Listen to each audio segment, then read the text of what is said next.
What's the deal with science? If you think about it, and I'm pro science, but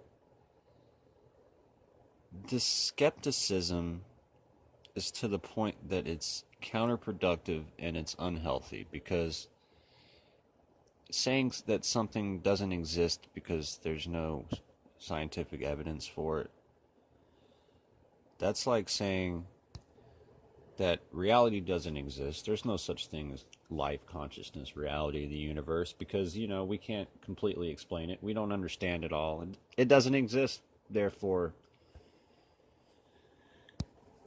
sure, there's scientific evidence for it.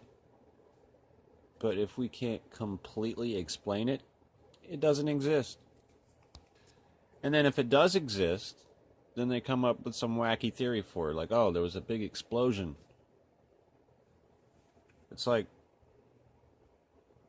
do you see my point here? It's like, if we can't make sense of it, we just say, it doesn't exist. We won't look into it any further. If it does exist and we can't make sense of it, we'll just make something up. And we'll go with that. And we'll just accept it as truth. See, science has flaws. And the problem is that we live in it's like a social medialistic society where whatever gets the most likes is what everybody jumps on board with. It's not like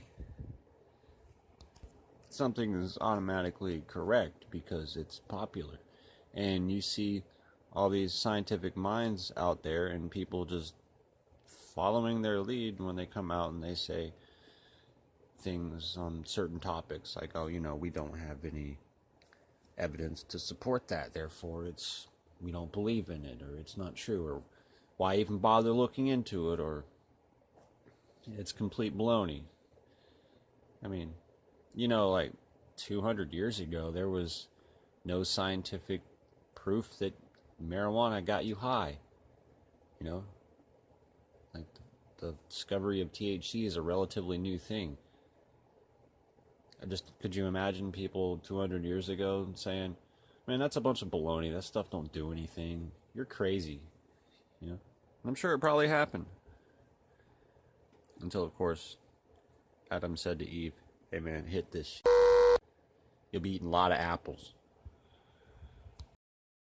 Could you imagine the cognitive dissonance of somebody who actually consumed marijuana back then, but they were so scientific that they were like, no, I'm crazy, and then they go check themselves into a psych ward or something. I can't be high. There's no scientific proof behind this. I am not high right now. Another good example is the sun.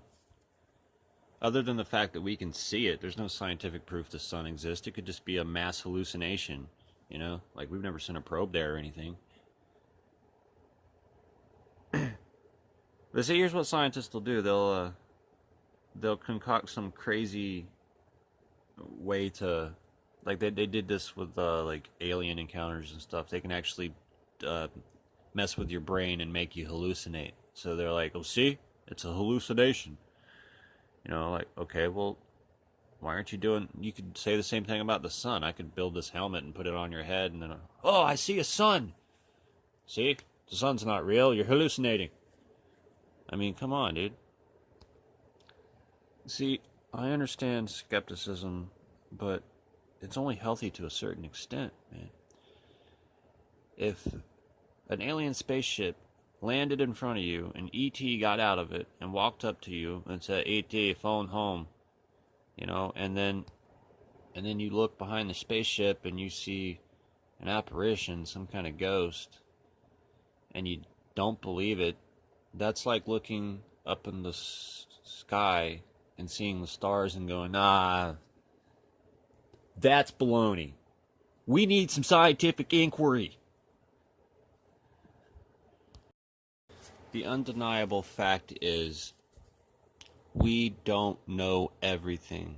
That's all there is to it. And we're probably not ever going to know everything. So just because we don't know everything doesn't mean that all kinds of insanely complex and intricate and mysterious and enigmatic phenomena exist.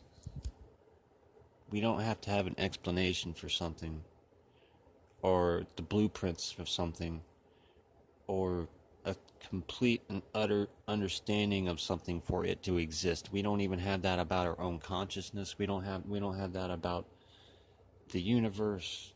We don't even, there's so much of the universe we haven't even explored. We haven't even sent a person to Mars yet, and that's like next door. I mean, for the average person,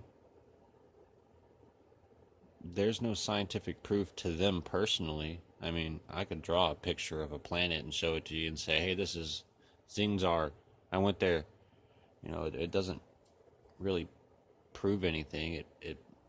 That the person accepts it as truthful, to them it's proof. But scientifically, if we're gonna be so skeptical as all these scientists are, then we could say that's not, you know, I have to set foot there myself or see it myself. You know, it's just, reality is complex. It's just that reality is a very complex thing, and we don't understand everything there is about it, and that's just the way it is. Okay, we can't understand everything.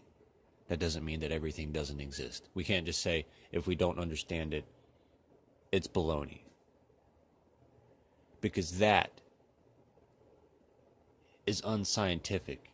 And until science can understand that saying something is baloney because we don't completely understand it isn't scientific, then science is extremely flawed. And it's not, well, let me rephrase that. Scientists are extremely flawed. Because true science understands that we don't know everything. We can't explain everything. And just because we can't explain it or know it doesn't mean it isn't true.